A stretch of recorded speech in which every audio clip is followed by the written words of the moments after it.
I'm trying to learn something new about money almost every single day. And here's the truth I've had to accept. You can never say you know enough. Are your savings really helping you? Can a loan help you or quietly hurt you? Is that investment everyone's talking about actually good for you?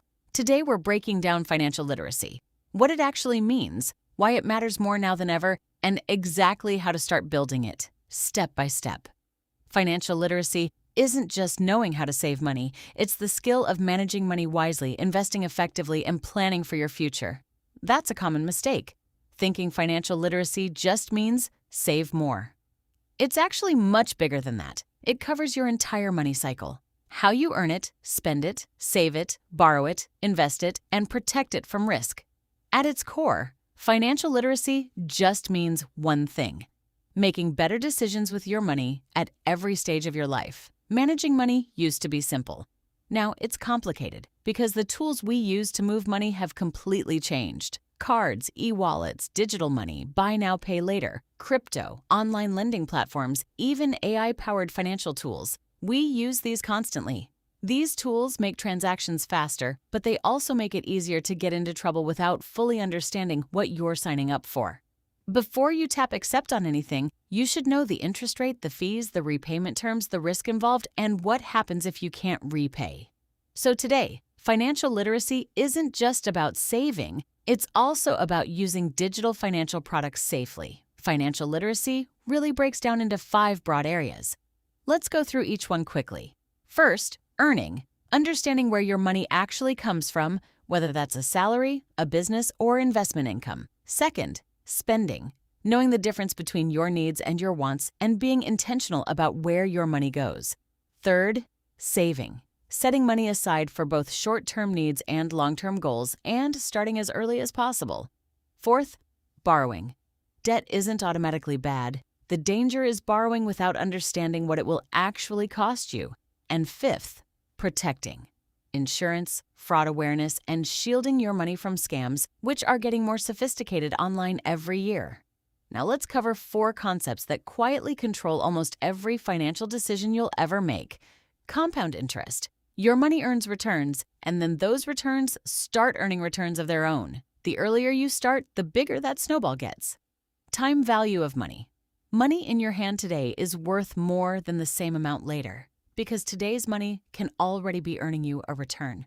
Inflation. Prices generally rise over time, which means money that just sits idle is quietly losing its purchasing power. And opportunity cost.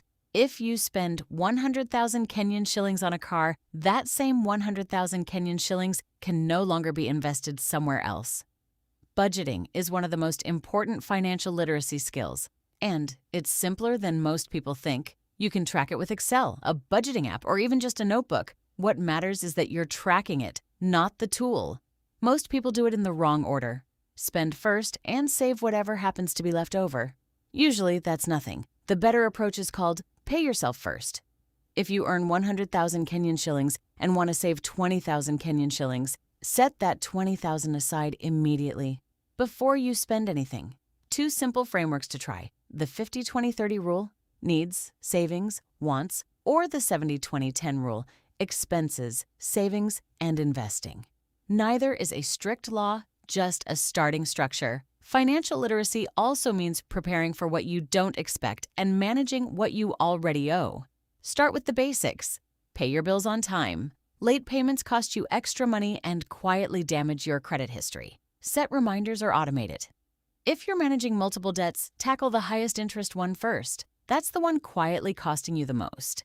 If debt starts feeling overwhelming, you have options. Negotiate directly with your lender, consolidate your loans, or reach out to a professional debt counselor. And build an emergency fund. It's what stops a single bad month from turning into expensive, high-interest debt. Saving puts your money aside. Investing gives that money a chance to actually grow. And starting earlier gives compound growth more time to work in your favor. Wherever possible, take advantage of retirement accounts and any employer contributions available to you. That's essentially free money added to your future. This is also why financial literacy matters from a young age.